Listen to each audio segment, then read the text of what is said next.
අයිබෝන් ඒ ගල්කිස්ස උසාවි භූමිය තුල සිදුවුණු සිදුවීම ඔබ දකින්න ඇති. පොලිස් කොස්තාපල්වරයෙක් නීතිඥයෙකුට පහර දුන්නා කියන කතාව තමයි අපි දන්නේ. හැබැයි පොලිස් කොස්තාපල්වරයා කියන මම මෙහෙම පහර දීමක් සිදු කළේ නැහැ කියලා. කෙසේ වෙතත් මේ වෙද්දි පොලිස් කොස්තාපල්වරයාව අත්අඩංගුවට අරගෙන අවසන්. දැන් මේ සිදුවීමත් එක්ක මේ ස්ථානයට එනවා කසිකබල් නීතිඥයෙක්.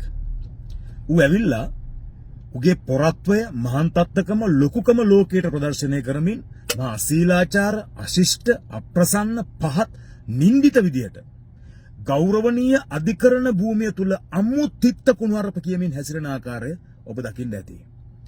එහෙම කරන්න පුළුවන් ද නීතිඥයෙක් නෙමෙයි මොකෙක් වුණත් අධිකරණ භූමිය තුල? කීඩවාචකයක නෙමෙයි. දැන් මේ නීතිඥයා කියනවා අර පොලිස් කොස්තාපල්වරයාට මොකද්ද මේ අංකේ? අංකේ මොකද්ද මේ? මම ඉන්ටර්ඩික් කරනවා. යකෝ මේ කොහෙවත් ඉන්න කසිකබල් නීතිඥයින්ට පුළුවන් ද රටේ නීතිය සාමය ආරක්ෂා කරන පොලිස් කොස්තාපල්වරයෙක් පොලිස් නිලධාරියෙක් ඉන්ටර්ඩික් කරන්න? මොක්කුද මේ?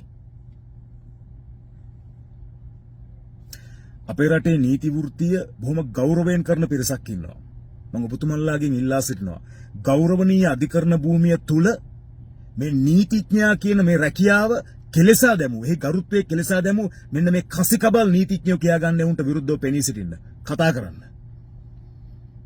ඒ වගේම තමයි රටේ නීතිය සැමට සමානව ක්‍රියාත්මක වෙනවා නම් මෙන්න අවස්ථාව.